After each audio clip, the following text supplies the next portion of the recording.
பாத்திரம்லாம் விளக்கி வச்சுருவேன். ஆனா, அத எடுத்து வைக்கிறதுக்கு தான் ஒரே சோம்பேறித்தனமா இருக்கும். அடுத்து எப்ப பாத்திரம் விளக்குறோமோ, அதுக்கு அப்பதான் எடுத்து வச்சுக்கிட்டு இருப்பேன். சரி நைட் டின்னர் செய்றதுக்கு முன்னாடி இதெல்லாம் எடுத்து வச்சிடலாம் அப்படின்ட்டு அதான் பண்ணிக்கிட்டு இருந்தேன்.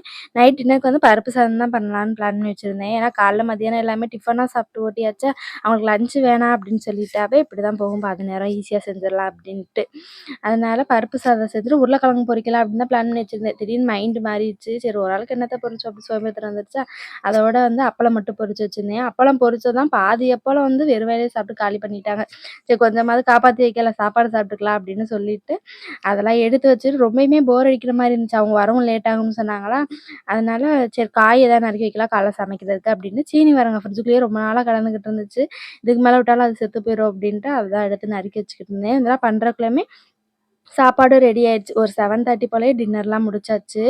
பாப்பாங்களும் பசிக்குதுன்னு சொல்லிக்கிட்டே இருந்தாங்கன்னு கொஞ்சம் வேகமா செஞ்சேன். பார்த்தா சாப்பிடவே இல்ல. அப்புறம் அவங்களுக்கும் ஊட்டி விட்டுட்டு, அப்படியே நானும் சாப்பிட்டாச்சு சுட சுடவே. கொஞ்சம் தான் உப்பு கம்மியா அந்த மாரி இருந்துச்சு. ஆனா டேஸ்ட்டா இருந்துச்சு. அப்படியே சாப்பிட்டுட்டு கிளீனிங் வேலை அவ்வளவா இல்ல.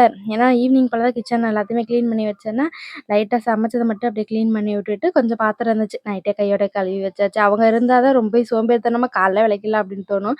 அவங்க இல்லாட்டி டக்கு டக்குன்னு வேலையெல்லாம் முடிஞ்சிரும். அப்படியே இப்பலாம் கால டயத்துல வீடு துடைக்கிறதே இல்ல. ஏன்னா மழை தூறிக்கிட்டே கிடக்கா, நச நசன்னு ஆயிரும் வீடு அப்படின்ட்டு. பாப்பாங்கள் விளாண்டுக்கிட்டே இருப்பாங்க அப்படின்ட்டு, நைட்டு தான் இப்பலாம் துடைக்கிறது. அப்படியே வீட்டையும் தொடச்சு விட்டு ஒரு 10:30 போல அவங்களும் வந்துட்டாங்க. நம்மளும் தூங்க வேண்டியது தான். Okay bye. மறக்காம சேனல சப்ஸ்கிரைப் பண்ணிக்கோங்க.